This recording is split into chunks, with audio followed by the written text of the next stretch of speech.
అరే మామ ఎక్కడున్నావు? అప్పుడే ట్రైన్ దిగంట్రా. ఏరా మామ, ఇప్పుడు ఊళ్ళోకి వచ్చావా? ఊళ్ళో పరిస్థితి ఏం బాగాలేదు మామ.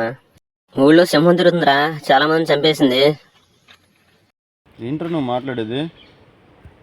నూర్మి, ఎందుకలా మాట్లాడుతున్నావు? నేను మరీ అంత ఎదలో కనపడుతున్నానా? ఏడుసో ఎదగో రానని చెప్తే ఒక మాట వదిలిపోయి.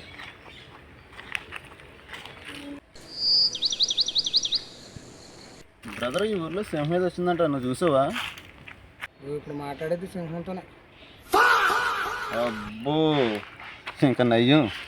నువ్వే జంకో, నేనే సింహం మింగేతనం లేదు. గొప్ప గొప్ప వాళ్ళు అవుతున్నారు రా బాబు మనకు.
బాబు, ఇప్పటికే 30 మంది చంపమంట. ఇంకా నన్ను చంపడం అవసరమా? ఏదో చిన్న చిన్న షార్ట్ ఫిల్మ్స్ తీసుకుని బతుకుతాం మేము. అలాంటి నేను అవసరమా నీకు? ప్లీజ్ నన్ను వదిలేయమ్మా, ప్లీజ్.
డెన్వర్ మీకే కాదు, సింహాలకు కూడా మత్తిస్తుంది.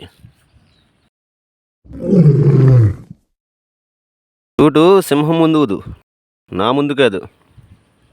అడవిలో నుంచి వచ్చిన నీకెంత ఉంటే ఆర్మీకి సెలెక్ట్ అయినోడిని నాకెంత ఉండాలి?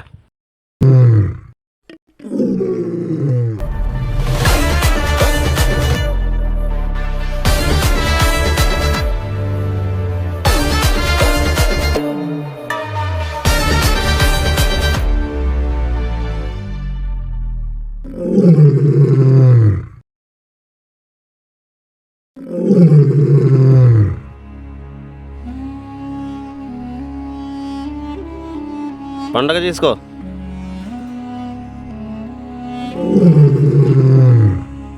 సరే మీకు లొకేషన్ పంపిస్తాను. మీరు వెతుకుతున్న సింహం ఇక్కడే ఉంది, వచ్చి తీసుకువెళ్ళండి. మీరంత కంగారేం పడవలసిన అవసరం వద్దు, దానికి వచ్చిన ట్రీట్మెంట్ ఇచ్చాను. ఇప్పుడు మంచి మత్తులో ఉంది, మీరు స్లోగా వచ్చి త్వరగా తీసుకెళ్ళండి.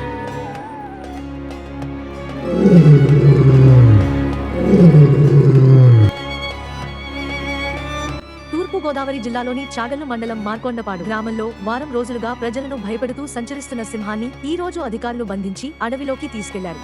సింహాన్ని పట్టించిన ప్రసాద్ అనే యువకుడి ధైర్య సాహసాలను అందరూ మెచ్చుకుంటున్నారు.